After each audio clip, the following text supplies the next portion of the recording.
बालक चौपाल में आप सभी का स्वागत करता हूं, अभिनंदन करता हूं।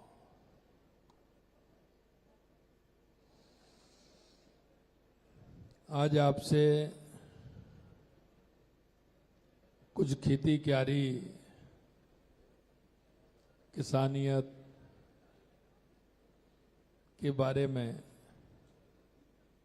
बात करने का मौका आप सभी से मिला है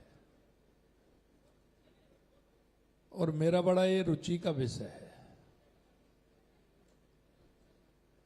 रुचि का विषय इसलिए है कि मैं भी आप में से ही हूं।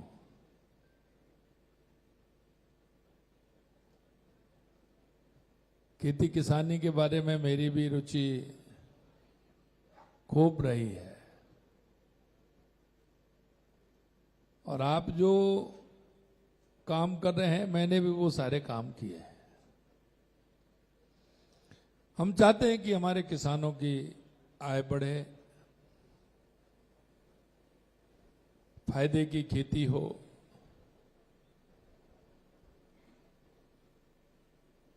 जिससे कि हमारा देश कृषि प्रधान देश है और हमारे किसान आगे बढ़ेगा तो निश्चित रूप से हमारा राजस्थान आगे बढ़ेगा। हमारा किसान हमारे देश की नहीं, हमारे राजस्थान की भी आवश्यकता है।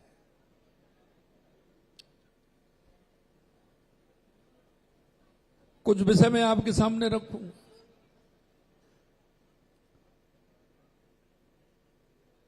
क्योंकि जब 2.5 साल पहले लगभग हमारी सरकार बनी थी, आपने बहुत बड़े बहुमत के साथ हमारी सरकार को बनाया था।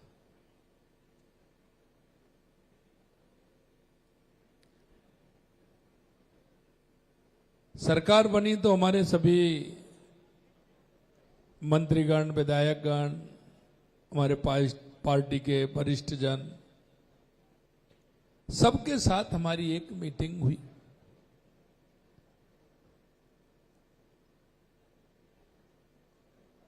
कि आखिरकार हमारे राजस्थान के बारे में एक रोड मैप बनाना चाहिए। विकास का रोड मैप हमारा कैसे बनेगा।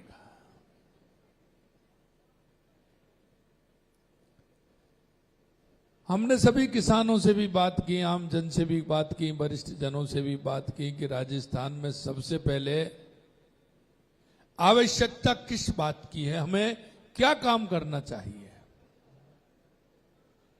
क्योंकि आप देख रहे थे 2.5 साल पहले राजस्थान की स्थिति क्या थी। हमारा किसान बेहाल था, हमारा युवा खून के आंसू रो रहा था, बिजली पानी के लिए स्थिति खराब थी।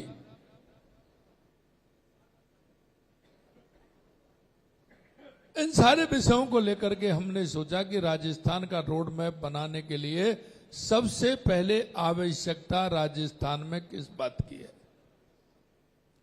तो मैं आपसे पूछना चाहता हूं, राजस्थान में जो सबसे ज्यादा आवश्यकता है, जिससे हमारा राजस्थान अग्रणी राजस्थान बन सकता है, विकसित राजस्थान बनता है, वो उसके लिए राजस्थान को क्या चाहिए है?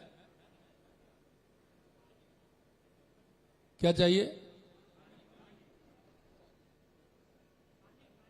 पानी चाहिए। यही है ना पहली आवश्यकता। यही थी ना कि हमारे राजस्थान को अगर पानी ठीक प्रकार से हमारे सभी जिलों को मिलेगा तो हमारे राजस्थान आगे बढ़ेगा। दूसरी आवश्यकता क्या थी? दूसरी आवश्यकता तो राजस्थान को आवश्यक थी बिजली। दूसरी आवश्यकता मैं मान लेता हूं, दूसरी आवश्यकता राजस्थान को बिजली की थी। तीसरी आवश्यकता क्या थी? रोजगार की, नौजवानों को रोजगार देने। आगे पीछे एक दो हो सकती है, लेकिन रोजगार की भी आवश्यकता थी कि युवाओं को कैसे रोजगार मिले, रोजगार को कैसे संबल मिले। और चौथी आवश्यकता हमारे राजस्थान में उद्योग के लिए थी। और इसलिए आपने देखा होगा हमने कहा था कि युवाओं को हम 4 लाख सरकारी नौकरी देंगे, 6 लाख हम प्राइवेट देंगे, यानी प्राइवेट सेक्टर में देंगे। ये 4 आवश्यकता राजस्थान को समृद्ध बनाने के लिए थी कि नहीं थी?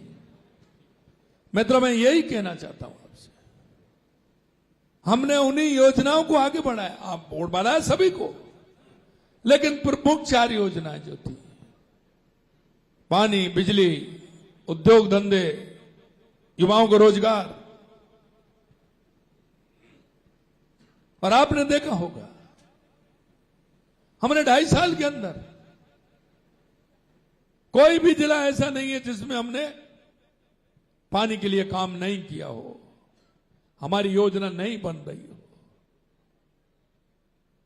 सबसे पहले माननीय प्रधानमंत्री जी के नेतृत्व में हमारे पूर्वी राजस्थान की 17 जिलों की योजना, हमारी ईआरसीपी राम जल सेतु योजना, जो आज देश की सबसे बड़ी योजना है, 90,000 करोड़ रुपए की योजना है, और उसमें काम चालू हो गया। 26,000 करोड़ रुपए का काम जमीन पर चल रहा है। ये हमारी योजना। हमने पूरे राजस्थान को देखा कि राजस्थान के हर जिले को पानी, मेरे किसान को पानी मिले, मेरे उद्योग को पानी मिले, आम जन को पानी मिले, पशुओं को पानी मिले। कभी इतनी योजना नहीं बनी। मैं आपके माध्यम से कहना चाहता हूं, दशकों से अटकी हुई थी, कोई 40 साल से, 50 साल से, 60 साल से सिर्फ पत्र डल रहे थे। उन्होंने लिख दिया, कभी उन्होंने लिख दिया, कभी तो पत्र भी नहीं लिखे 10-20 साल से। तो हमारे हक का पानी भी, हमारे जनता को पानी कैसे मिले? मित्रों, माननीय प्रधानमंत्री जी के नेतृत्व में मध्य प्रदेश से समझौता हुआ, समझौते पे हमें पानी मिला और हमारा काम प्रारंभ हो गया। इसी तरह से हरियाणा से हमारी शेखावाटी में पानी मिलना था। कांग्रेस के लोग आते थे, चुनाव होते थे, फीता काट देते थे, बोर्ड लगा देते, यमुना का पानी लेके आ, कभी नहीं लाए। हमने उसका एमओयू हुआ, हमारी डीपीआर भी बन गई। अगले महीने उसकी डीपीआर बन करके उसका टेंडर भी हो जाएंगे और यमुना का पानी भी हम लेकर के आएंगे। ये योजना भी हमारी आगे बढ़ गई।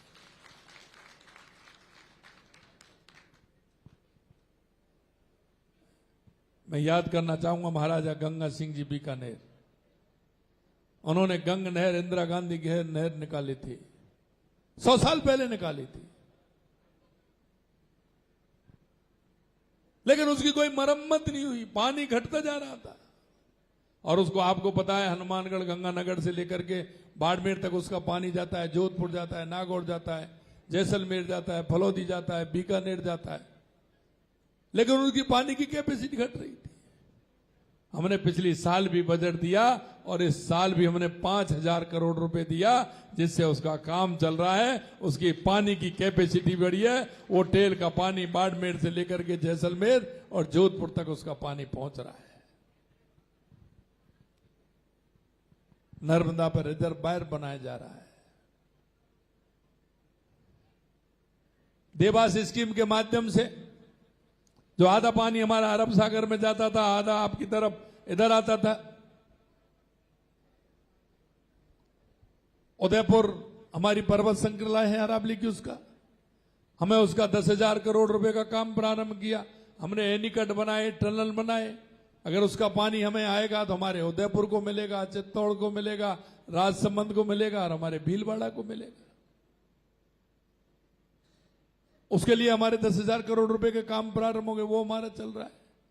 सोम कमलाम के माध्यम से हमारे जवाई बांध में पानी जाएगा तो पाली, जालौर, सिरोही के लिए पानी मिलेगा, उसका काम हमने प्रारंभ कर दिया।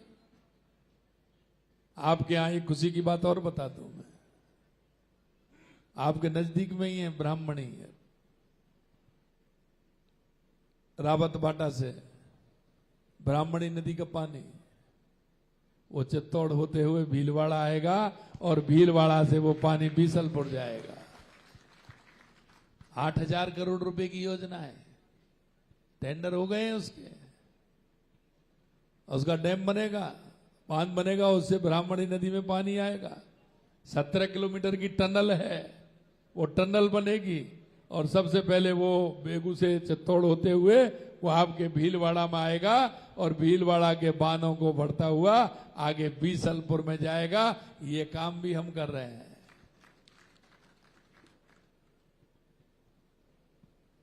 मेरे भाइयों, एक भी जिला ऐसा नहीं है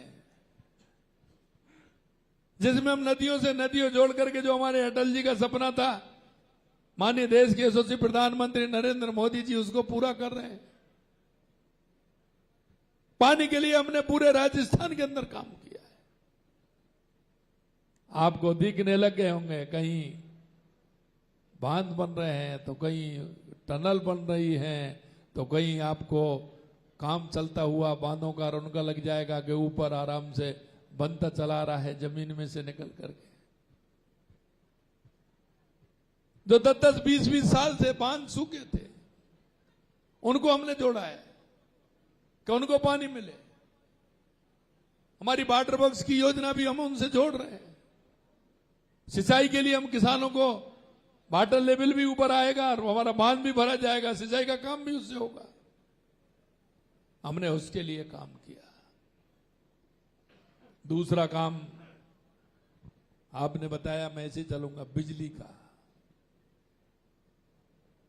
हमने कहा था कि 2027 में किसान को दिन में बिजली देंगे, उद्योग को पूरी बिजली देंगे, उपभोक्ता को 24 घंटे बिजली देंगे।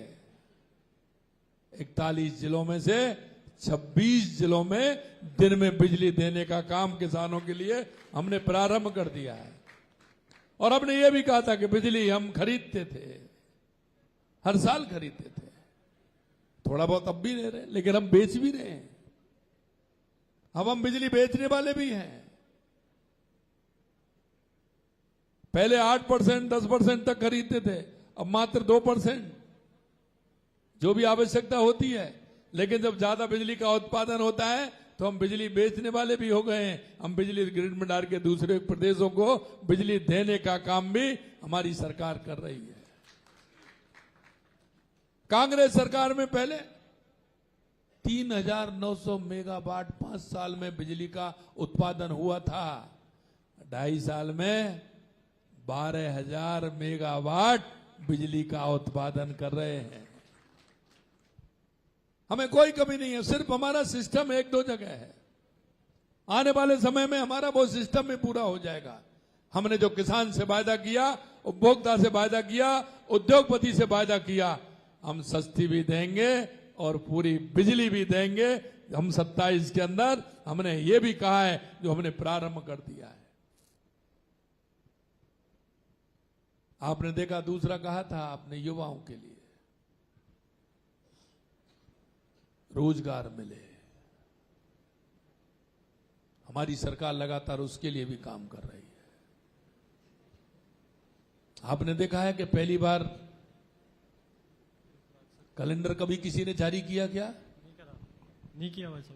इस तरह का कैलेंडर की वैकेंसी उस दिन निकलेगी, फॉर्म जब भरेंगे, पेपर जब होगा, परिणाम आएगा और आपको नियुक्ति पत्र मिलेगा। 1,25,000 नियुक्ति पत्र दिए हमने, 1,35,000 प्रक्रियाधीन है। अगले ही महीने हम 10,25,000 देने जा रहे हैं। 1,25,000 का कैलेंडर निकाल दिया। आरएस की पेपर 2 साल में, 3 साल में होते थे, अभी निकली कि नहीं निकली आरएस की वैकेंसी?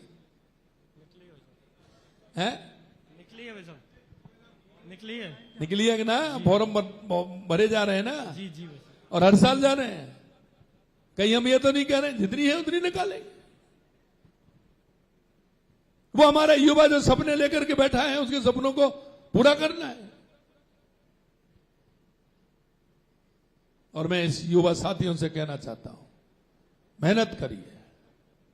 हमारी सरकार, जो हमने आपसे वायदा किया है, हम एक एक वायदे को पूरा करेंगे, ये हम आपको विश्वास दिलाते हैं।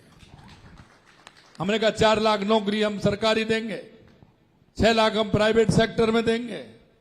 आपने देखा 35 लाख करोड़ के एमओयू किए थे। चौथा विषय आपने बताया उद्योग का,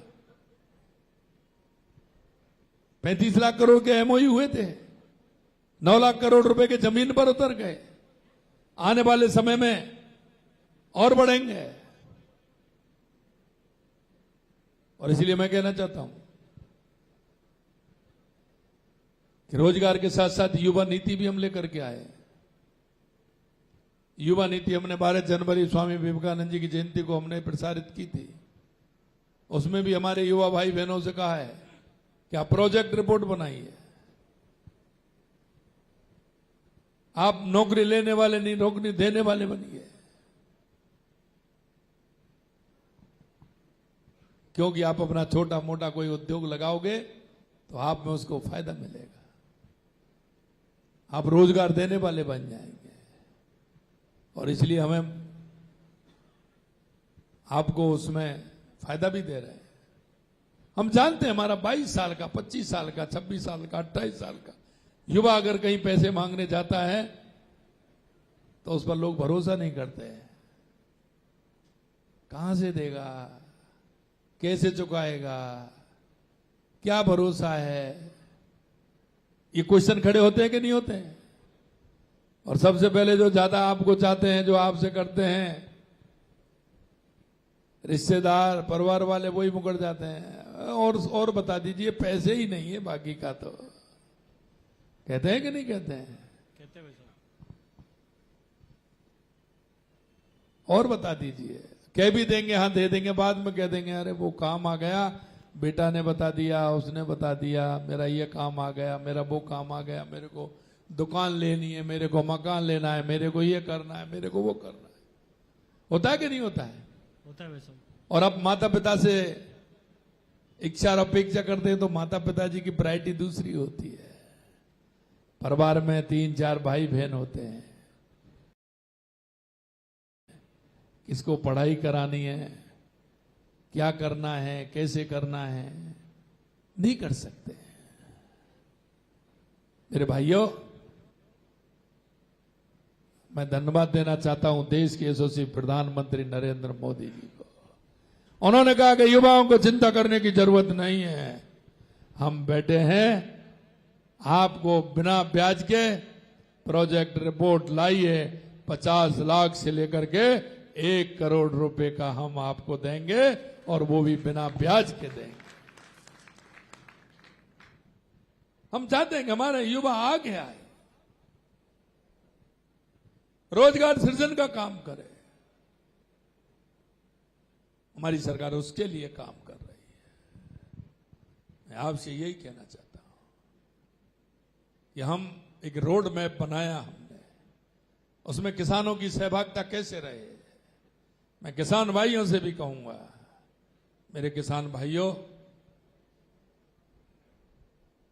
आप अपनी परंपरागत खेती के हिसाब से करते हैं।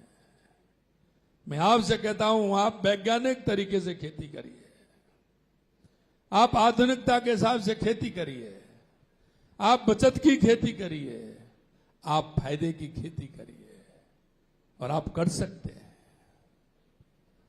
आप ऑर्गेनिक खेती करिए।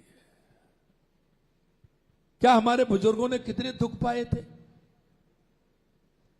क्या हमारे बुजुर्गों ने हमारी जमीन को पूर्ण रूप से उपजाऊ छोड़ के नहीं गए? वो उन्होंने कितने भी दुख पा लिए, लेकिन हमारी जमीन को खराब नहीं होने दिया।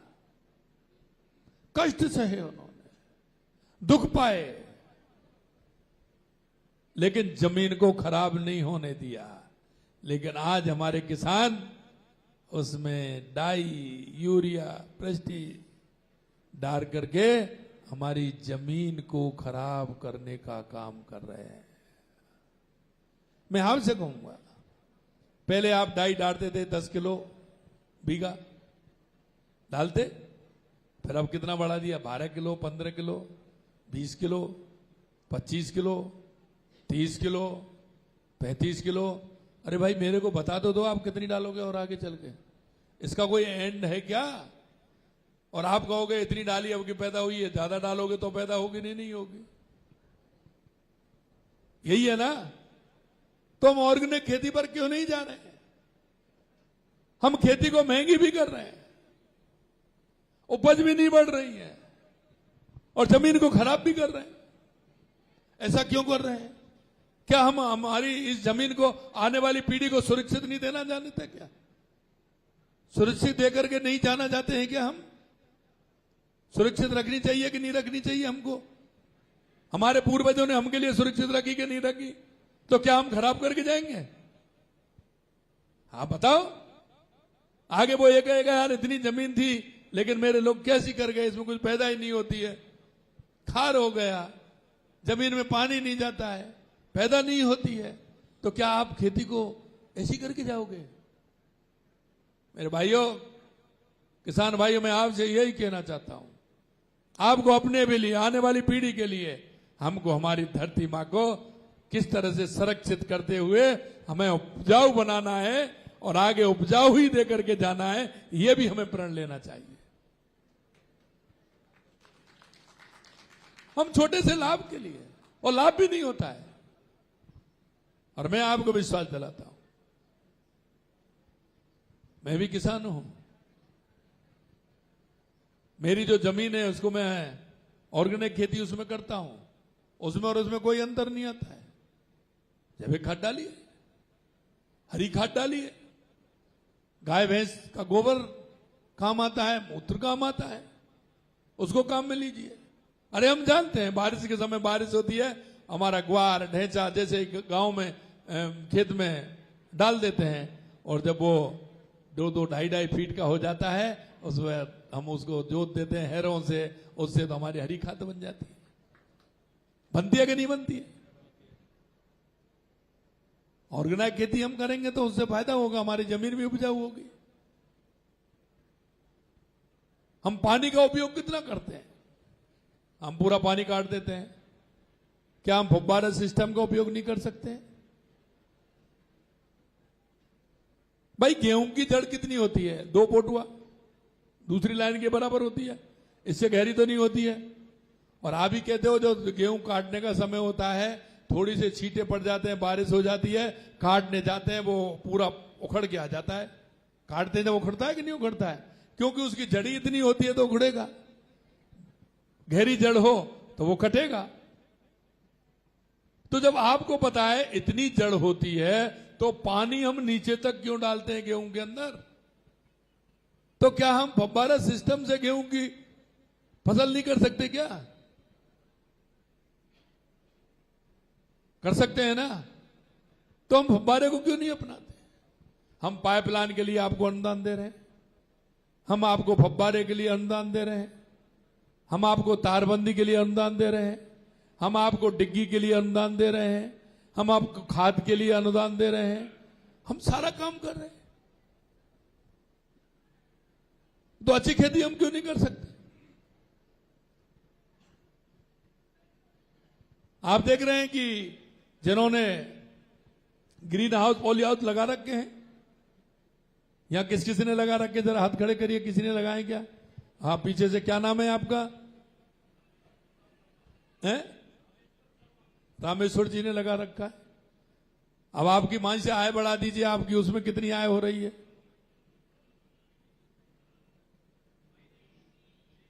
महीने के 1 लाख रुपए, साल के कितने हो गए? और कितनी खेती में लगा रखा है आपने? कितनी जमीन में?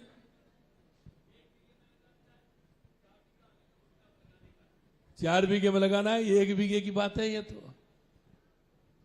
अरे समझो मेरे भाइयों, हमें लाभ की खेती करनी है। प्रधानमंत्री जी इसी बात को कहते हैं। हम लाभ की खेती कैसे कर सकते हैं?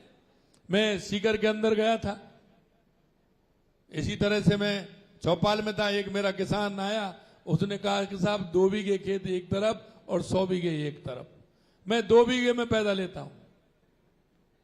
अरे उस खेती को तो अच्छी रहने दो भाई, बाकी 2 बीघे 3 बीघे में आप मन करके खेती करो, उसको अच्छी खेती करो, ग्रीन हाउस बनाओ, पॉली हाउस, उसमें अच्छी बढ़िया खेती करो। बाकी खेती को ऑर्गेनाइज रहने तो वो अपने आप हो जाएगी, जब बारिश के समय में होगी। अगर उसको करना है तो फुब्बारा सिस्टम से करिए। कौन सी फसल हमारे यहां उपयोगी होगी उसको करिए। हम पानी है नहीं और हम कर देते हैं गेहूं कर रहे हैं, गेहूं में 5 पानी चाहिए, चाहिए कि नहीं चाहिए? कितने चाहिए? 5 ही चाहिए ना। यहां कम होते हों इसलिए कह रहा हूं, मेरे यहां 5 चाहिए।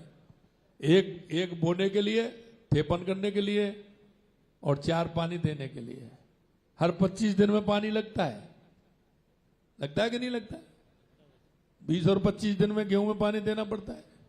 अगर 2-5 दिन आगे बढ़ा दोगे तो 1 आध पानी कम कर लोगे, यही तो है। 5-5 दिन काटोगे तो 15 दिन कट जाएंगे। लास्ट का पानी, जिसमें पानी कम है वो 3 पानी में काम चला लेगा। लेकिन मन यही कहेगा 3 पानी रह गए इसलिए पतला पड़ गया गेहूं, छोटा हो गया गेहूं। कहते हैं कि नहीं कहते? जब मैं यही कहता हूं, जब 2 अंगुल उसकी जड़ है तो हम फव्वारा खेती में हमें फायदा है। गहरी जड़ है तो वो तो अपने आप ही नीचे से पानी ले लेगा। हमको ये सोचना पड़ेगा, हमको समझना पड़ेगा। हम हमारी आधुनिक तरीके से खेती, आपके पास हमारे कृषि पर्यवेक्षक आते हैं कि नहीं आते हैं? हर गांव में होते हैं ना कृषि पर्यवेक्षक। पंचायत में होता है कि नहीं होता है? जब आपको वो आपकी मिट्टी चेक कर रहा है, मृदा चेक कर रहा है, वो आपको बता रहा है कि इसमें पोषक तत्व कितने हैं, आपको कितने खाद की जरूरत है, कितनी डीएपी की जरूरत है, तो आप उससे क्यों सलाह नहीं लेते हैं? आपके यहां कौन सी फसल अच्छी होगी उसकी सलाह उससे क्यों नहीं लेते? हमारे दादा हैं, बेटे हैं, नहीं हम तो बहुत दिन से खेती कर रहे हैं, हमारे यहां तो यही सरसों होती है और गेहूं होता है, तो तुअर होता है, यही है ना? तुअर खूब होता है आपके यहां? नहीं होता? क्या होता है? धुआं उसको क्या बोलते हैं आप? पीले वाले को अरहर होती है? नहीं, अरहर तो तुअर को बोलते हैं, लेकिन वो होता है ना वो पीला सरसों जो होता है, वो होता है ना आपके यहाँ? मैंने देखा है। मक्का होता है कि नहीं होता है? अरे मैं इस गांव में ही देखा है मैंने मक्का।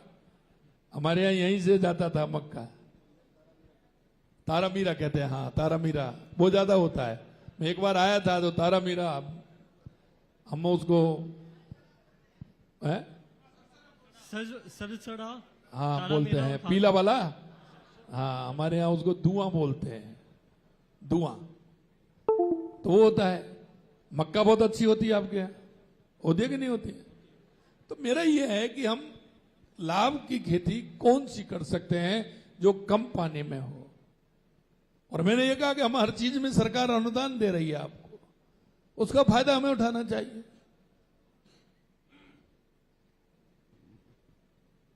आपको अगर मैं बात करूं तो पहली बार हमारे प्रधानमंत्री जी ने, जब से वो प्रधानमंत्री बने तो किसान सम्मान निधि देने का काम किया कि नहीं किया? सम्मान निधि किस किस को आती है? जरा हाथ खड़े करिए, किस किस किसान को सम्मान निधि आती है?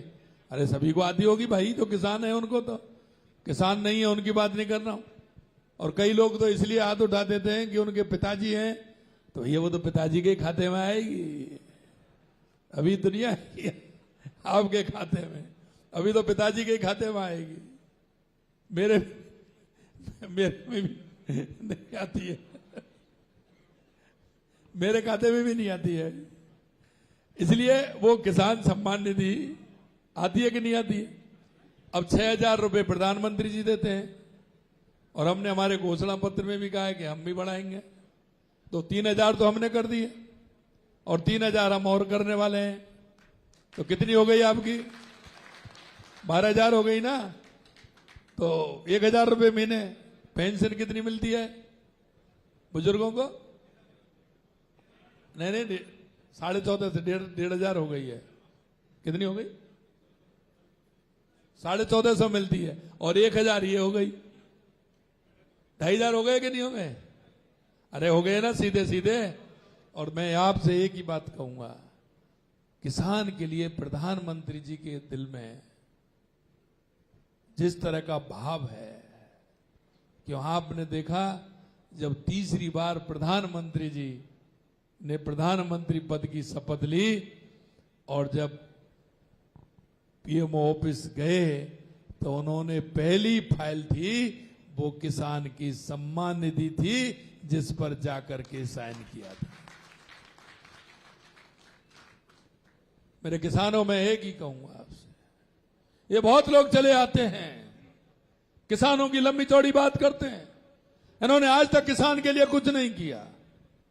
किसान को सिर्फ उन्होंने धोखा देने का काम किया।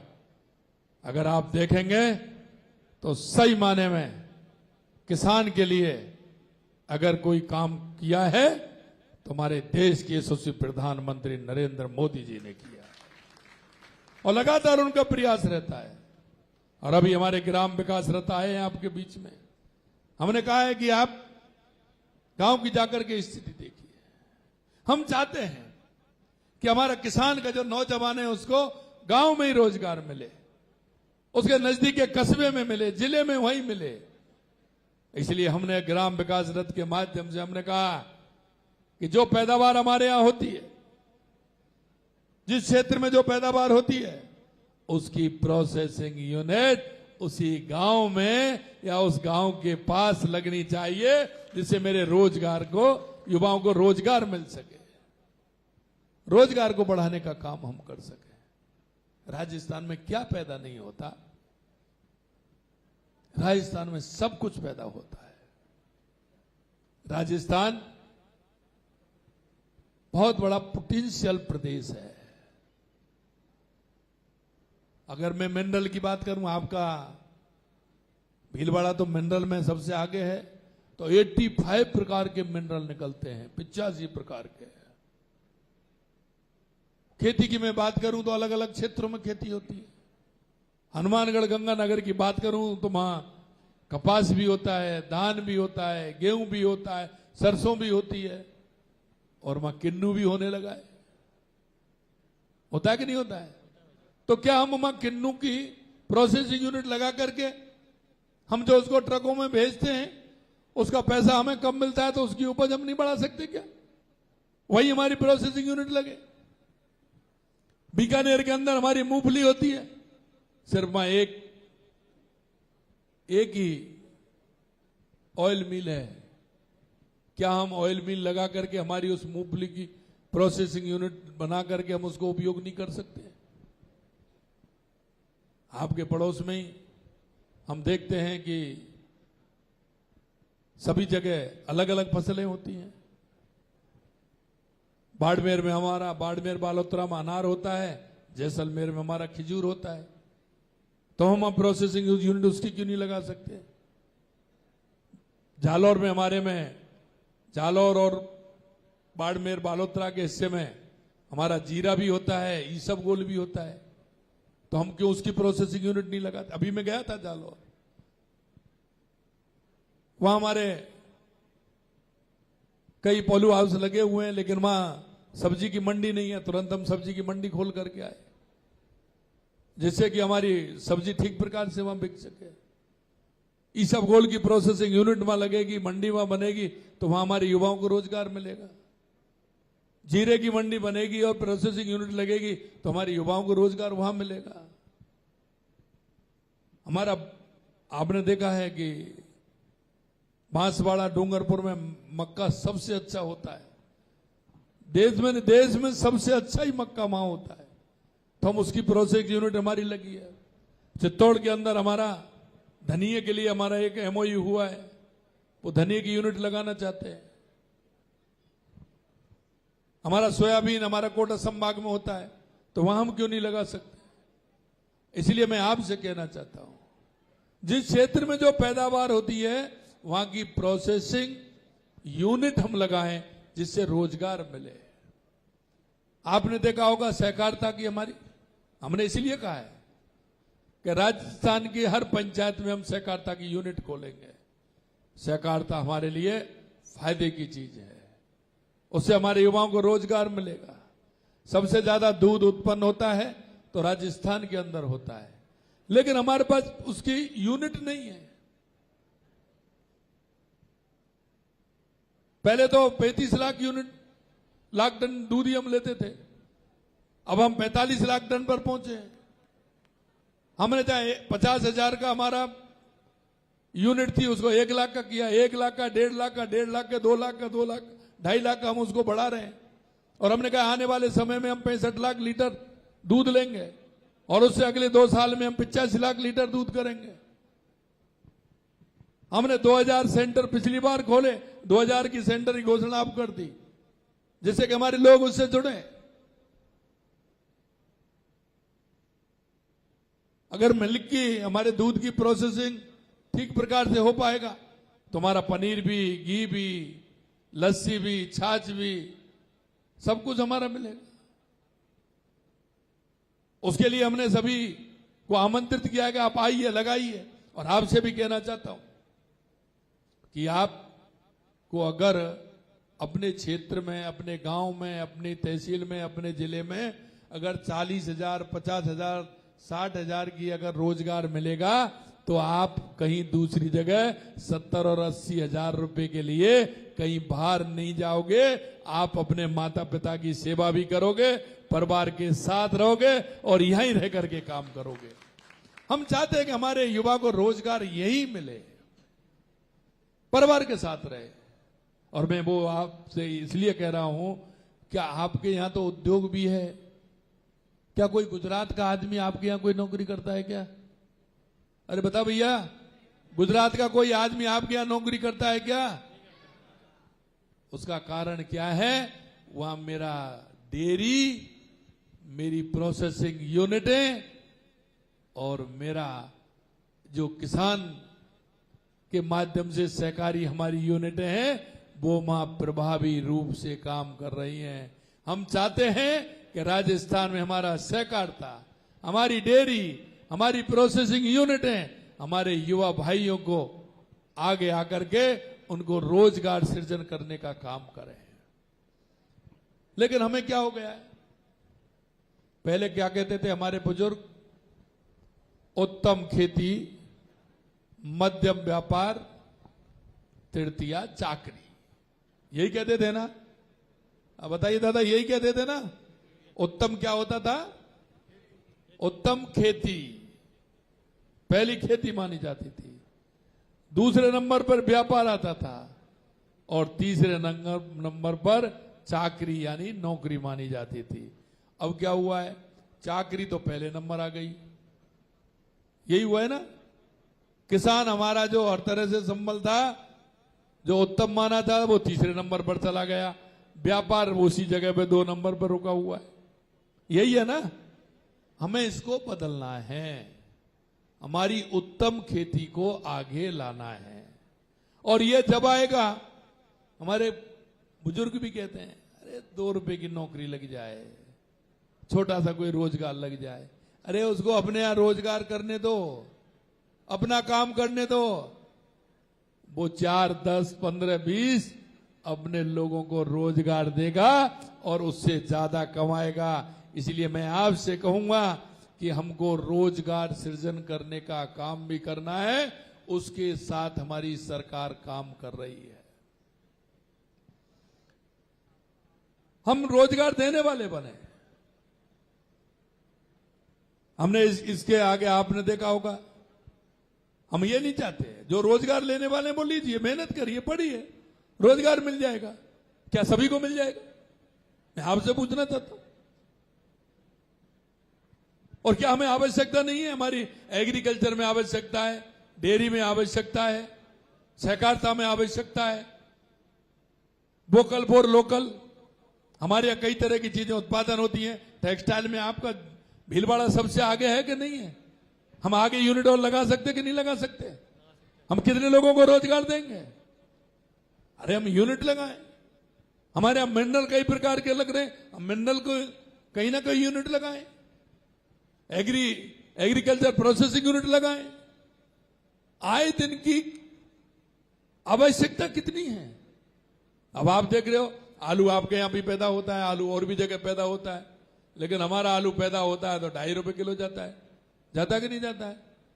और जब उसमें चिप्स खरीदने की आती है तो हवा आती है उसमें ज्यादा भरी हुई, 5-6 पीस निकलते हैं, मुश्किल से निकलते हैं कि नहीं निकलते?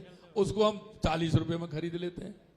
अरे भैया वही आलू है, एक आलू की चिप्स नहीं निकलती है, निकलती है क्या बताओ? लेकिन उसकी प्रोसेसिंग यूनिट अगर आप करोगे तो आपको भी फायदा होगा, आगे दूसरा कर रहा है तो उसको फायदा हो रहा है कि नहीं हो रहा है? आपके यहां चना भी होता है, दालें भी होती हैं, तो भैया हम उसकी प्रोसेसिंग यूनिट करके उसको उत्पादन करके बढ़ा करके हम क्यों नहीं कर सकते? हमारी सरकार तो उसमें आपको हर तरह से सुविधा दे रही है, तो हमको यह भी करना चाहिए। मैं किसान भाइयों आपसे यही आग्रह करना चाहता हूं, एक तो इसको छोड़ दीजिए, खेती को खराब मत करिए, खेती को खराब ऑर्गेनाइज खेती करिए, उससे खेती करेंगे तो आपकी जमीन बचेगी। पैदा में कोई अंतर नहीं है, 1 साल 2 साल अंतर आएगा क्योंकि आपने वो जमीन को खराब कर रखा है, वो अंतर इसलिए आएगा। और 2 साल बाद छोड़ देंगे और आप देसी खाद उसमें डालेंगे तो 2 साल के अंदर आपकी जमीन वही पैदा देने लग जाएगी जो आपकी डाई से और यूरिया से जो पैदा देती है, वही पैदा आपकी होने लग जाएगी। और दूसरा, किसान का साथी कौन है? किसान का साथी कौन है जो आर्थिक संबल देता है? वो हमारा पशुधन है कि नहीं है बताओ? किसान का साथी है कि नहीं है पशुधन हमारा? अगर हमारा पशुधन किसान को आर्थिक रूप से संबल देता है, लेकिन हम धीरे धीरे पशुपालक को भी छोड़ते जा रहे हैं। साहब कितना वो दूध हो रहा है? अरे साहब खा मिला के 1 गाय दे रही है, 1 भैंस दे रही है, बस होता है इतना ही। अरे भाई ये क्यों? पहले तो घर में 20, 25, 30 भैंसें रहती थी, 10-20 गाय रहती थी कि नहीं रहती थी? घर में सबका करते थे, सब कुछ होता था, उसका गोबर निकलता था, गोबर से खाद बनता था, खेत में पैदा अच्छी होती थी। जब गाय आपके पास में नहीं है, 1 गाय वो कितना खाद बनाएगी? हम दोनों दिनों से जा रहे हैं, गाय की सेवा भी नहीं कर पा रहे हैं, खेत में देसी खाद भी नहीं डाल पा रहे हैं, और हमको ओरिजिनल दूध भी नहीं मिल रहा है। कभी कभी तो मेरे को बड़ी परेशानी होती है, गांव में रह रहे हैं, थैली का दूध लेकर के आ रहे हैं, ला रहे कि नहीं ला रहे? अरे भाई गांव में रह रहे हो यार, ऐसा क्यों कर रहे हो? अरे खान पान गांव का तो जाना ही इसलिए जाता था, और सभी रिश्तेदारी में जाते थे तो पहले क्या पूछते थे? क्या पूछते थे? ये पूछते थे ना कि खेती बाड़ी कैसी है, और दूसरे नंबर पर पूछते थे दूध वगैरह हो रहा है कि नहीं हो रहा है। यही 2 ही बात पूछते थे ना। अब ना आप खेती बाड़ी की पूछता है कोई, जब खेती कर ही नहीं रहे हो तुम तो काहे के लिए पूछेगा कोई? और दूध में घर पे गाय नहीं है, उनको पता है। ससुराल में जाओगे तो पहले जाके गाय में दूध ही नहीं है, 1 गिलास दूध लाते हैं, घंटी में 1 लीटर दूध लेकर के 1 लोटा में आते हैं, शाम तक उसकी बाहर पड़नी पड़ती है, बच्चों को भी पानी मिला करके फेंका देते हैं। अरे भैया ऐसा क्यों? हम आने वाली पीढ़ी कमजोर हो जाएगी, हमें यह भी ध्यान रखना है आने वाली पीढ़ी हमारी कैसे मजबूत हो। आने वाली पीढ़ी को भी तो कमजोर नहीं करना है, और इसलिए हमने डेयरी पर, जो हमारी सरस डेयरी पर दूध देने जाते हैं, उनको 5 रुपए लीटर का अनुदान हमारी सरकार आपको देती है, 5 रुपए लीटर का अनुदान देती है। और इसीलिए गाय भैंस अगर आपके घर में है तो अब देखिए हमने पशु बीमा भी स्टार्ट कर दिया, किया कि नहीं किया? गौपालक कार्ड भी हम आपको दे रहे हैं। कई लोग कहते हैं अरे साहब क्या करें, बड़ी तंगी है, कैसे लाएं, पशु कैसे लाएं? अरे हमने कहा भाई जब किसान क्रेडिट कार्ड है तो पशुपालक कार्ड भी बना दिया, गौपालक कार्ड हमने बना दिया। और पिछले बजट में हमने गौपालक कार्ड बनाया, और इस बजट में आए तो हमने कुछ किसानों को बुलाया, पशुपालकों को बुलाया। हमने कहा भाई आपको क्या चाहिए? बोले साहब गाय भैंस महंगी हो गई है, 1 लाख में अब आती नहीं है भैंस। तो मैंने कहा कितने में आती है? उन्होंने भी कहा भाई 1.25 लाख कर दीजिए। मैंने कहा हम 1.5 लाख रुपए कर देते हैं, बढ़िया वाली भैंस लाइए, घर में बच्चों को दूध पिलाइए। तो उसके लिए गौपालक कार्ड हमने 1 लाख देते थे, और वो भी बिना ब्याज के देते हैं, ब्याज नहीं लेते हैं उसकी। 1.5 लाख रुपए कर दिया। और भाई जब भी आप बच्चों को दूध नहीं पिला सकते, गाय भैंस नहीं रख सकते, तो इसमें हमारा क्या है? आप उसमें लाइए, उसके लिए भी पैसा दे रहे हैं। फिर हमने देखा भाई महंगी गाय, महंगी भैंस अगर बीमार हो जाती है तो किसान बड़ा परेशान होता है कि नहीं होता है? भाई गाय भैंस बीमार है, 1-1.5 लाख रुपए की आती है तो परेशान होता है कि नहीं होता है? तो हमने उसकी भी व्यवस्था की, क्योंकि आप कहीं दिखाने ले जाओगे, अब जैसे यहां से कहीं दूर से खारी लांबा में लाओगे तो अभी वो कोई ना कोई साधन से लाओगे ना, लाओगे कि नहीं लाओगे? या गुलाबपुरा ले जाओगे तो किसी न किसी साधन से ले जाओगे, तो पड़ोसी साधन वाला भले पड़ोसी हो लेकिन वो झिझक नहीं करेगा, वो आपसे कहेगा 1,500 रुपए चाहिए, 1,000 रुपए चाहिए, जब तो ले जाएगा नहीं ले जाएगा? तो उसके लिए हमने पशुपालकों के लिए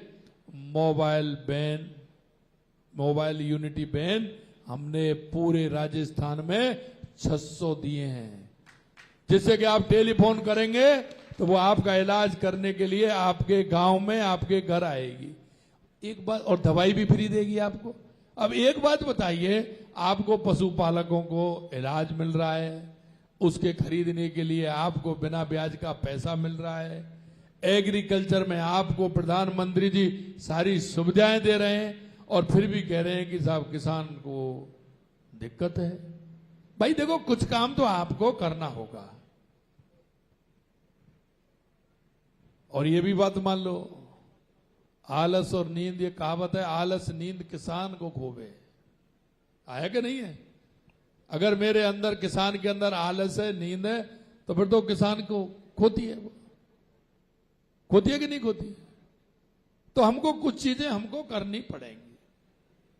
मेरे किसान भाइयों, पशुपालक भाइयों, मैं आपसे यही कहना चाहता हूं, आपको अपने जीवन में बदलाव लाना है तो जो भी काम करना है मन से करना है, आगे बढ़ के करना है।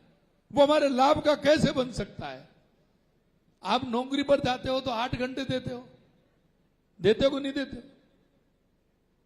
अरे इतना, उससे आधा समय किसानी में दे दो, पशुपालन में दे दो, और हिसाब लगा लो, हिसाब लगा लेना, उसका आपका लाभ होगा, निश्चित रूप से उसका लाभ मिलेगा। तो हम चाहते हैं कि हमारी किसानी लाभ की कैसे हो सकती है, खेती लाभ की कैसी हो सकती है, इसके बारे में हमें विचार करना चाहिए। कुछ मेरे अच्छे पशुपालक भी हैं, अच्छे हमारे किसान भी हैं, जो मन से खेती कर रहे हैं। वो आप अपनी जुबानी, मैं आपको इसलिए कह रहा हूं, वो अपनी जुबानी अपनी खेती की बात बताएंगे, अपने पशुपालकों की बात बताएंगे कि उन्होंने उससे कितना फायदा लिया है। और हम अगर इसको ठीक प्रकार से करेंगे तो हमारी उत्तम खेती की जो बात कहते थे, वो निश्चित रूप से उत्तम खेती हमारी बनेगी। और माननीय प्रधानमंत्री जी के नेतृत्व में हमारा किसान आर्थिक रूप से संबल होगा, और हमारा किसान आगे बढ़ेगा तो हमारा प्रदेश भी आगे बढ़ेगा, हमारा देश भी आगे बढ़ेगा, हमारा पशुपालक आगे बढ़ेगा तो हमारा प्रदेश और हमारा देश आगे बढ़ेगा। हमें हमारी कमजोरी निकालनी है। हमारे किसान को, पशुपालक को, बहनों को, युवाओं को उनकी दिशा तय करनी पड़ेगी। और अगर उन्होंने अपनी दिशा तय कर ली तो कोई भी क्षेत्र चुन लीजिए, ये आपको मैं गारंटी देता हूं, आपको कोई भी नहीं रोक सकता आगे बढ़ने से। आप आगे बढ़ेंगे, नौकरी लेने वाले नहीं, नौकरी देने वाले भी बनेंगे, आर्थिक समृद्धि भी होगी, मेरा किसान भी समृद्ध होगा, मेरा पशुपालक समृद्ध होगा, हमारी माता बहनें समृद्ध होंगी, हमारा युवा समृद्ध होगा। अरे 25 साल का जब युवा होता है तो मां बाप को भी उसकी चिंता लगती है कि आखिरकार मेरा युवा अब क्या करेगा। 25 साल का, 26 साल का होता है तो शादी की भी चिंता होने लग जाती है, उसकी शादी करनी है। युवा कहता है कि मैं कमाने लायक हो जाऊं। उस पिता की स्थिति देखिए। मेरे भाइयों, मैं आपसे यही कहूंगा, आपका मार्ग खुद स्वयं तय करें। युवाओं से कहना चाहता हूं, आप क्या करना चाहते हैं? आपको भी पिता बनना है। आने वाले समय में आप भी पिता बनोगे, आपकी भी वही स्थिति होगी जो पिताजी की है। अरे पुत्र वो होता है जो पिता के जीवन में खुशहाली लाता है, पिता के सपनों को पूरा करता है। पिताजी के अंदर जो उनकी आत्मा में आपके प्रति भाव है, अगर आप उसको पूरा करेंगे तो जीवन भर पिताजी भी कहेंगे कि मैंने जो सोचा था कि मेरा बेटा मेरे जीवन का सहारा बनेगा, आपने बन करके दिखा दिया। ये हमें करना है। हमें गांव के बारे में भी सोचना है, हमें संवेदनाओं के साथ सोचना है। मेरे गांव में क्या आवश्यक है, मैं किन किन लोगों के बारे में सोचूं। मेरे कई यहां टीचर बैठे होंगे, मेरे गुरु बैठे होंगे, रिटायर वाले होंगे, कई कई महकमों से रिटायर हुए होंगे। मैं उनसे भी निवेदन करना चाहता हूं, आपने अपने जीवन में बहुत कुछ देखा है, लेकिन आप एक समाज को दिशा देने का काम करें। समाज में ऐसे लोगों को आगे बढ़ाने का काम करें। अरे कोई किसी का नहीं है। हाँ, कोई आता है कोई जाति के नाम से, कोई और किसी के नाम से, कोई उसके नाम से आता है। अरे भैया, प्याला लेकर के सुबह चाय का कोई नहीं आता, आपकी मेहनत और आपका काम लेकर के आता है, कोई नहीं लाता दूसरा। आपके माताजी, पिताजी और सरकार सिर्फ आपको सहयोग कर सकती हैं, काम तो आपको ही करना होगा। माता पिता सहयोग करते हैं, पेट काटते हैं, घर में जो कुछ होता है उसको दे देते हैं।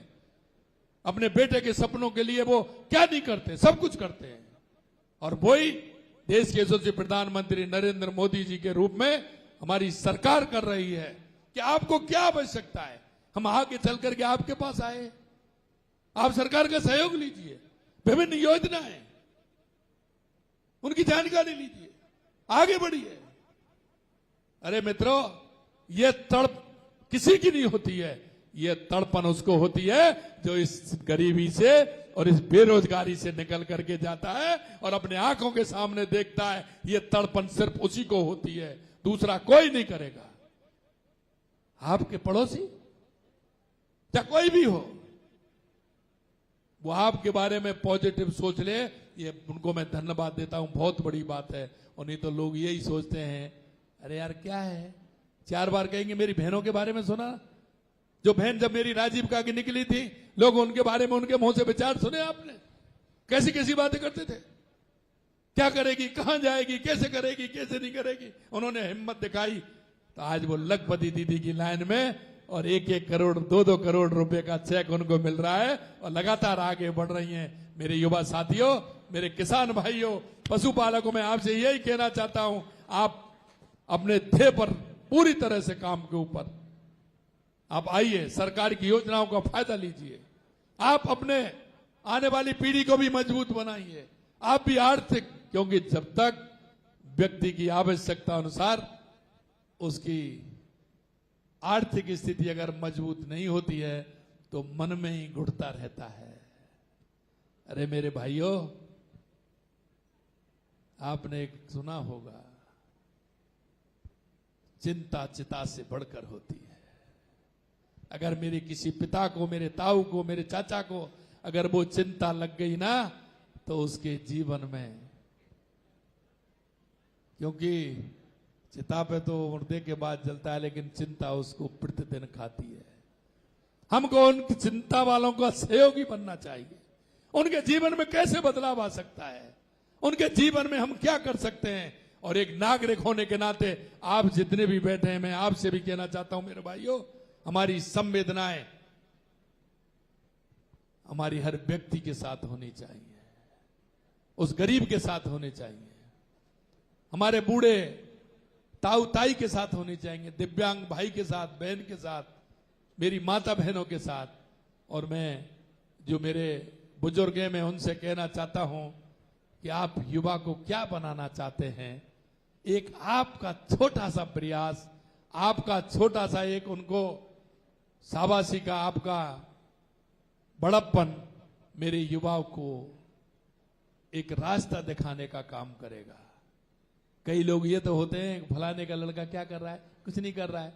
अरे भाई ये क्यों कहते हो, ये कहो कि अरे भैया ये करो, तुम ये करो, मेरे को बताओ क्या करना है, मैं आपके साथ खड़ा हूं, मुझे पता है कोई कुछ नहीं करता, करना उसी को पड़ेगा। लेकिन थोड़ा सा जब मैच चलता है, खिलाड़ी जब खेलता है तो उसको जो शाबाशी देते हैं उससे उसका हौसला बुलंद हो जाता है। आप मेरे युवाओं का हौसला बुलंद करते हुए मेरे युवाओं को आगे बढ़ाएं, ये मैं आपसे कहूंगा। अभी हमें कुछ किसान भाइयों जो आपके ही हैं उनकी बात सुनूंगा, फिर मैं पशुपालकों की बात सुनूंगा, फिर जो जिन युवाओं ने रोजगार सृजन किया है उनकी भी बात सुनूंगा। कल मैं आपके यहाँ सुबह भी हूँ, सुबह भी मैं गांव में आऊंगा, उनकी बात भी सुनूंगा। मैं आपसे इसलिए कहना चाहता हूं, ये एक एक रिपोर्ट हमारे पास होती है, हमें क्या आवश्यकता है, मैं आपके गांव में आपकी एक वानगी लेने के लिए आपको क्या आवश्यक है उसे करने के लिए मेरे मन में भी तड़प है कि मेरे युवाओं को, मेरे किसानों को, मेरे पशुपालकों को, मेरी माता बहनों को हमारी सरकार माननीय प्रधानमंत्री जी के नेतृत्व में क्या कर सकती है, हम उसके लिए पूर्ण रूप से तैयार बैठे हैं कि हमारा किसान, हमारा मजदूर, हमारा युवा, हमारा पशुपालक, हमारी बहनें कैसे आगे बढ़े, हम उस ध्येय को लेकर के काम करते हैं। गरीब को गणेश मान करके पूजा करना हमारा कर्तव्य है जिसको हम कर रहे हैं, और आज हम उसी उद्देश्य को लेकर के आपके इस गांव में आए हैं। मैं इतना ही कहना चाहता हूं, मेरे किसानों की मैं बात सुनूंगा, फिर पशुपालकों की, फिर युवाओं की सुनूंगा। आप सभी को बहुत बहुत धन्यवाद। बहुत ही अद्भुत और ऐसा ऊर्जा का स्रोत मैं सर से ही निवेदन करूंगा जो नाम आपके समक्ष रखे हैं पटल पर। हमारे प्रगतिशील किसानों की सूची आपके समक्ष है। माननीय मुख्यमंत्री महोदय, आप क्रमबद्ध रूप से। सबसे पहले मैं हरफूल जी को आमंत्रित करता हूं। हरफूल जी, हरफूल सनोप रामदयाल जी। आप सभी को सर मेरा नमस्कार और राम राम। मेरा नाम हरफूल जाट है और मैं भीमलत गांव से आता हूं। सर 2025 से पहले हम सब मतलब परंपरागत खेती कर रहे थे, तो मैंने कुछ जैसे नया करने का सोचा कि क्यों ना खेती को भी हम अपग्रेड करें। जैसे हर चीज़ आजकल अपग्रेड हो रही है, उसी ट्रेडिशन में अगर चलती रहेगी तो पीछे रह जाती है। तो पिछले साल मैंने कुछ नया करने के लिए, कुछ संरक्षित खेती करने के लिए मैंने उद्यान विभाग से संपर्क किया था और पोली हाउस लगाने की सोची। उसके बाद मैंने अपना पोली हाउस के लिए फॉर्म अप्लाई किया था और उसमें मेरा उसी साल सिलेक्शन हो गया था। तो पिछले साल मेरा पोली हाउस लग गया था, जो इस एरिया में लगभग पहला पोली हाउस ही था अपना। उसके बाद उसमें जैसे ही पोली हाउस का सेंक्शन हुआ तो मेरे को जैसे बिजली की भी समस्या आने लगी कि अभी बिजली आ रही, पोली हाउस में टेम्परेचर मेंटेन करना, ये सब दिक्कत होती थी। तो उसके साथ रिन्यूएबल एनर्जी के तहत मैंने सोलर भी लगवाया। अब हम लोग जैसे ट्रेडिशनल जो फसलें करते थे, गेहूं, सरसों वगैरह, इन सब को छोड़कर जैसे मैंने अभी पिछले साल से खीरे की खेती स्टार्ट करी है। खीरे की खेती स्टार्ट करी थी। उससे पहले एक बीघे में हमारा लगभग 20 से 25 हज़ार की इनकम होती थी, और अभी एक बीघे में जब पोली हाउस लगाया उसमें अपना जो नेट प्रॉफिट है वो 5 लाख रुपए तक का अपने को नेट प्रॉफिट मिल रहा है एक बीघे के अंदर में। वापस जैसे जैसे सर आप आगे बढ़ते गए, जैसे थोड़ी इनकम चालू हुई, तो हमने जैसे सिंचाई के अंदर पहले फ्लड इरिगेशन से ही करते थे, तो अब फ्रेश वाटर सेविंग के लिए, वाटर कंजर्वेशन के लिए हमने जैसे आपने जैसे बोला था कि गेहूं में कम ही पानी चाहिए, तो मैंने स्प्रिंकलर वगैरह भी लगाए, जिसको जो भी मेरे को सब्सिडी के तहत मिले थे। और पाइपलाइन और प्लस ड्रिप इरिगेशन के तहत मैं पिछले साल से खेती कर रहा हूँ। पिछले साल मैंने सर लगभग पोली हाउस, ड्रिप और सोलर सारा मिला के मेरे को लगभग 19 लाख रुपए की सब्सिडी मिली है सरकार से, और उसका काफ़ी बेनिफिट मेरे को मिला है। और आगे भी मैं अब इसको आगे लेके जाऊंगा, और आने वाले टाइम में मतलब और इसका पोली हाउस का और जो नई नई टेक्नोलॉजी है एग्रीकल्चर की, जैसे हाइड्रोपोनिक्स हो गया, इन सबको अपग्रेड करने की कोशिश मैं करूंगा सर। आपका जब वो आपने 19 लाख की लिए आपको अपना पैसा आपने कितना लगाया था? सर इसमें 19 लाख की सब्सिडी मिलने के साथ 19 लाख प्लस मेरा पैसा लगभग 8 लाख रुपए मेरे लगे थे, पाइपलाइन, सोलर और पोली हाउस की जो शेयर्स जमा कराने होते। तो पहली साल में आपको कितनी आमदनी हुई? पहले साल में सर जैसे इधर पोली हाउस पूरा नया ही था, आसपास में कोई है भी नहीं, तो वो सीखने में, जैसे हम सीखने में चला गया तो मेरे को 4 से 5 लाख की इनकम हुई, और साल भर से लगभग अब अच्छा एक्सपीरियंस आया है। तो अभी जैसे जैसे इनकम बढ़ने की उम्मीद है। अभी मैंने जस्ट स्टार्ट ही किया है पिछले साल से, तो 2 फसलें ही ली हैं अभी। तो दूसरी फसल में कितने का इनकम हुआ है? सर दोनों फसल खीरे की ली थी मैंने, दोनों पहली फसल और दोनों फसलों को मिला के नेट प्रॉफिट 5 लाख का रहा था। 5 लाख का रहा है। सर आने वाले समय में अभी सर इस साल मैंने रोटेशन किया है क्रॉप का। इस साल मैंने मिर्ची अभी लगा रखी है। जैसे इतनी गर्मी पड़ रही है बाहर, तो मिर्ची हो नहीं सकती है, लेकिन वर्तमान में अभी मेरे पॉली हाउस में मिर्ची लगना चालू हो गई है। सेल्फ पोलिनेटेड बीज आता है एक, जो अपना मिर्ची का, जो अपने इस एरिया में खुले में लग नहीं सकता, वो पॉली हाउस में ही लगता है, वो वाला लगाया है इस बार, जो साल भर चलेगा, और इसमें डबल फसल करने के लिए डबल खर्चा भी नहीं होगा इससे। बहुत अच्छा। अब आप देखिए कि 5 लाख की खीरे की फसल, और अब अपन मिर्ची का प्रारंभ करेंगे। शिमला मिर्च की है? नहीं सर, नॉर्मल मिर्च। नॉर्मल मिर्च है, शिमला मिर्च है, फिर और कई फसल उसमें आएंगी। तो आपकी आमदनी आप देख सकते हैं कि पहली बार इन्होंने लगाया और उसको किया तो इतनी फसल हुई है। और जमीन कितनी है वो?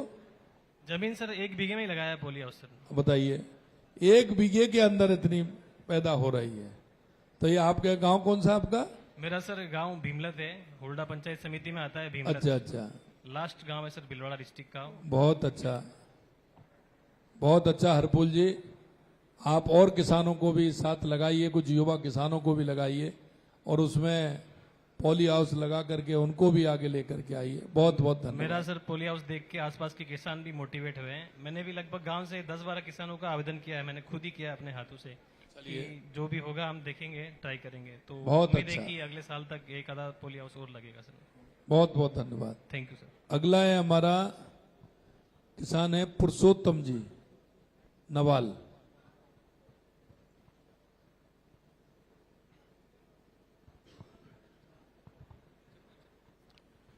आपके चरणों में नमस्कार है।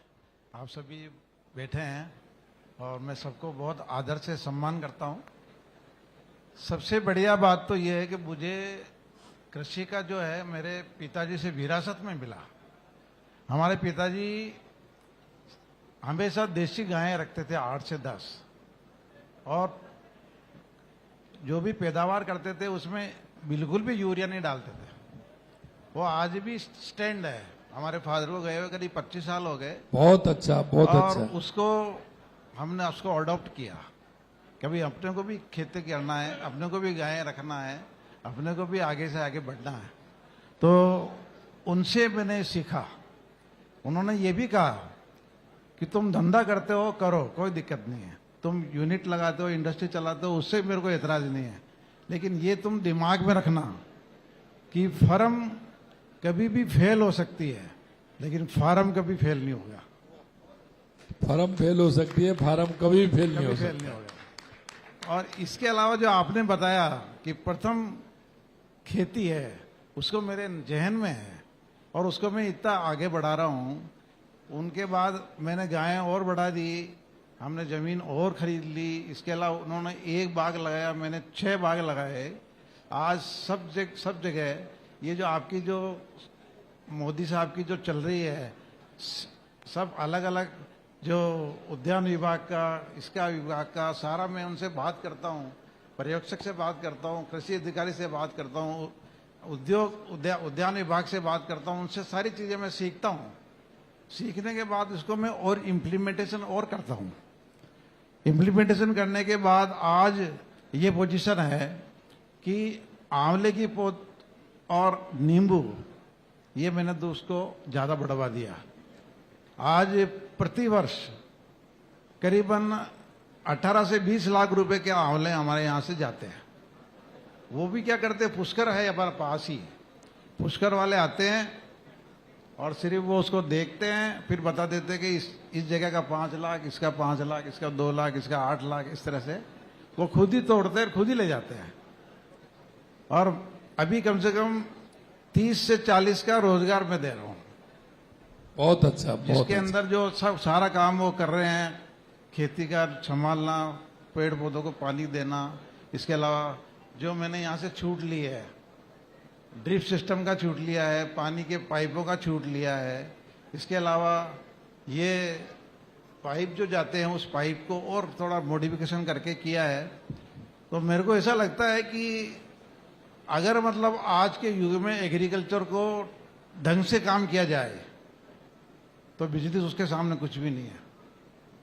बिजनेस उसके सामने नहीं है और जमीन की वैल्यू बढ़ती जाती है।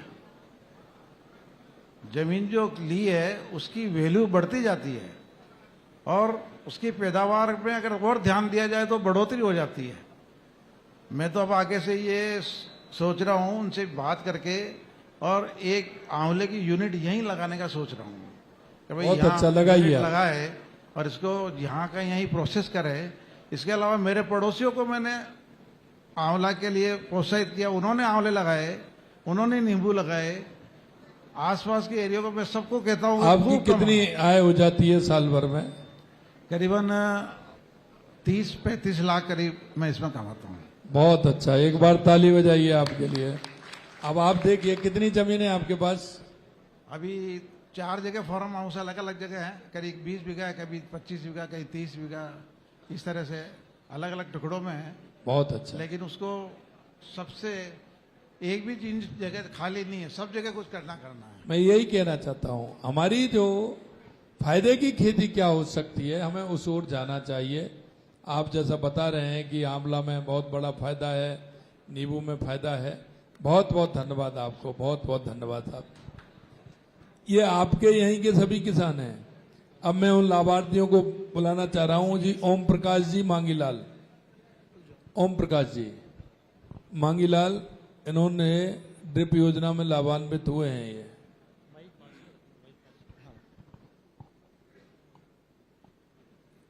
मंच पर बैठे सभी को मेरा नमस्कार।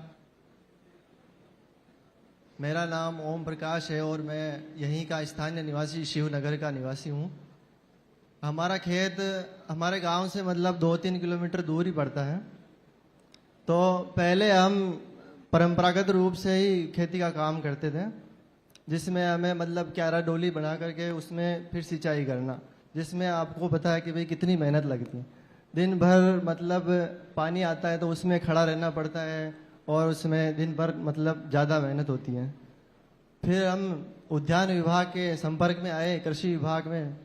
हमें पता चला कि भाई सरकार हमें ड्रिप सिस्टम लगाने पर अनुदान दे रही है। फिर हमने अपने ई मित्र के माध्यम से ऑनलाइन आवेदन किया। कुछ ही समय में जैसे हमारे पास टीम आ गई और हमारे खेत का निरीक्षण किया और उसके बाद हमारे ड्रिप सिस्टम जो हम मतलब सब्जी उगाते हैं तो उसके हिसाब से हमने लगवा दिया।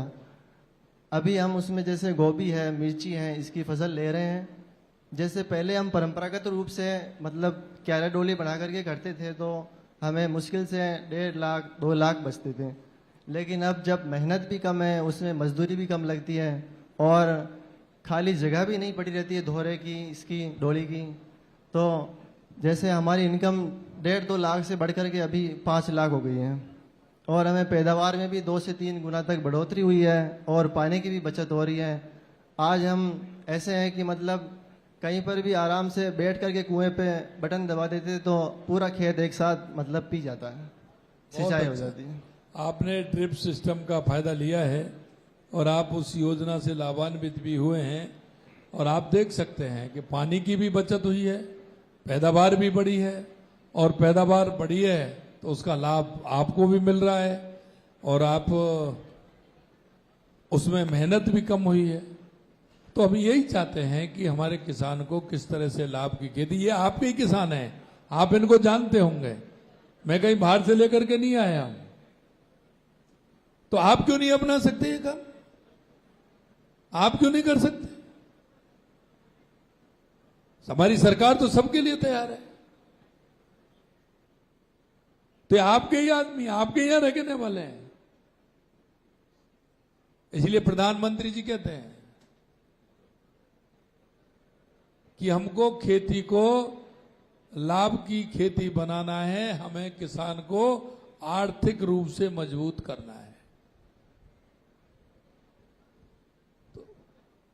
तो आपको करना चाहिए कि नहीं करना चाहिए भाई? ये बताइए, करना चाहिए कि नहीं चाहिए? तो इसको करिए। बहुत बहुत धन्यवाद ओम प्रकाश जी, आपने ड्रिप सिस्टम का पूरा बताया है। अब मैं एक रामलाल जी हैं, बहरूलाल जी, रामलाल जी सनो बहरूलाल जी सरगरा के हैं, इन्होंने तारबंदी योजना का लाभ लिया है। यह लाभ आपको मैं इसलिए बता रहा हूं कि इस सरकार की योजनाओं से, चाहे वो तारबंदी हो, चाहे ड्रिप सिस्टम हो, फव्वारा सिस्टम हो, इसका लाभ हमें लेना चाहिए। जी साहब। सर, पहले मैं आप सभी को नमस्कार। मेरा नाम रामलाल सरगरा है और मैं इसी ग्राम पंचायत लांबा का हूँ। मैंने तारबंदी के लिए अप्लाई करा। जो पहले क्या था कि 9.5 बीघा जमीन चाहिए थी सर। हाँ, पहले 9.5 बीघा जमीन चाहिए थी और मेरे पास 8 बीघा 19 हिस्सा जमीन थी। फिर मैंने क्या किया कि वो मतलब तारबंदी हो ही नहीं रही थी, एक खेत इधर था एक उधर था। तो फिर मैंने कृषि विभाग से सुरेश जी ये अधिकारी से और ये अंजू मैडम से संपर्क करा, तो उन्होंने बताया कि दूसरे किसान को इसमें जोड़ दो। फिर दूसरे किसान के उसमें से 13-20 जमीन उनकी ली और फिर मैंने ई मित्र से अप्लाई किया और अप्लाई करने पर फिर इन्होंने आए और वहाँ भौतिक सत्यापन किया। भौतिक सत्यापन करने के बाद में इन्होंने कहा कि आप अब तारबंदी अपनी चालू करें। उस आदमी ने भी चालू करने के लिए तैयार कर दिया और मैं भी तैयार हो गया। फिर तारबंदी इससे कंप्लीट हो गई। इससे क्या ये हुआ कि एक तो फसल की सुरक्षा हो गई और उत्पादन पैदावार में बढ़ोतरी हुई और पैदावार में बढ़ोतरी होने से फिर ये उपज को कृषि मंडी में बेचने के लिए माल को ले जाया गया। तो सरकार से मेरे को इससे अनुदान भी मिला, 40,000 रुपये तो मेरे को मिले और वो 13-20 जमीन वाले को उसको 7-8 हज़ार रुपये उसको खाते में जमा हुए। इसके लिए मैं विभाग को और सरकार को बहुत बहुत धन्यवाद है। और आज पैदावार पहले 1 बीघे में मतलब 1-2 बोरी 1.5 बोरी थी, तो पैदावार अब 1 बीघे में 5 बोरी चना अभी पैदा हुए थे। बहुत अच्छा, बहुत अच्छा रामलाल जी, आपको इसका फायदा मिला।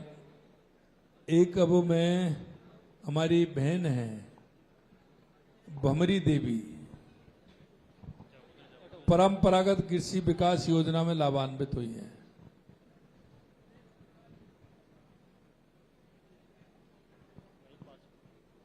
आपको मेरा नमस्कार। मैं भमरी देवी गागेड़ा से हूँ और मैं खेती करती हूँ और मैं वो पोल बनाई, पो बना रुआ में गोबर को और सब्जी वब्जी उगा अब बढ़िया सब्जी भी है और बढ़िया बाग मैंने साग बाग बादी हम दो ही वही कहीं को न वम पिया लाग रिया वम न खात वात कहीं भी खाका भी पिया को ने जान छावे जान वाका मैनू को अड़चा डाल मिलिया वमू ले लिया और वाका मैंने न दवाया मागी गाँव में बिक जावे वहाँ सबने पतो चल गयो पे गई एक कई दवाई ववाई न छिड़कावे तो महंगा भी बिक रहा होगा। महंगा भी बिक रहा है ना। हाँ। और मेरी 5 लड़कियां हैं, वो भी 2 तो छोटी है और एक तो BSTC कर रही है और एक GNM कर रही है और एक एग्रीकल्चर उदयपुर वह कोचिंग कर रही है। तीनों की फीस भी उसमें से निकलती है और मेरे 4-5 गायें और भैंसें भी हैं, मैं उसका सब करती हूँ और दोनों मिलकर चारा गोबर सब कर देते हैं और मतलब लगती भी कि ये खाद बच जाता है उसमें और पैसे नहीं लगते हैं। DAP का 1200-1500 और इसमें 600 और ये नहीं लगते हैं हमारे और बचता है, इसलिए हमारा खर्चा भी कम लगता है और सब घर का हो जाता है। बहुत अच्छा, बहुत अच्छा। आप देखिए एक हमारी बहन ने किस तरह से अपनी पूरी बात बताई है कि हम इसमें खर्चा भी कम होता है, काम भी हमारा चल रहा है, बेटियों को भी हम पढ़ा रहे हैं। देखिए हम थोड़ा सा प्रयास हमारे जीवन में बदलाव ला सकता है। हमें सोचना चाहिए हमारे जीवन में कैसे बदलाव आएगा। आने वाली पीढ़ी को सुरक्षित जमीन भी दे करके जा रहे हैं, काम भी हम कर रहे हैं। बहुत बहुत धन्यवाद भमरी जी, बहुत बहुत धन्यवाद आपको। अभी एक मेरा भाई है गोपाल शिवनारायण गुर्जर, ये गोवर्धन जैविक उर्वरक योजना में लाभान्वित हुए हैं। तो ये जैविक खेती के बारे में ये पूरा बताएंगे कि कैसे लाभान्वित हुए हैं। सभी को नमस्कार। मैं खेती भी करता हूँ और भेड़ पालक भी हूँ और जानवर भी रखता हूँ, गाय भैंस। और बढ़िया भेड़ में भी बढ़िया मंगला पशु बीमा योजना भी में भी लाभान्वित हूँ मैं। और खेती में ज़्यादातर सर मैं पपीता अभी बढ़िया है। पपीता में मैं जैविक खाद का लाभ लिया। पहले बाजार से खाद ज़्यादा महंगा पड़ता था, अब कृषि विभाग ने जैविक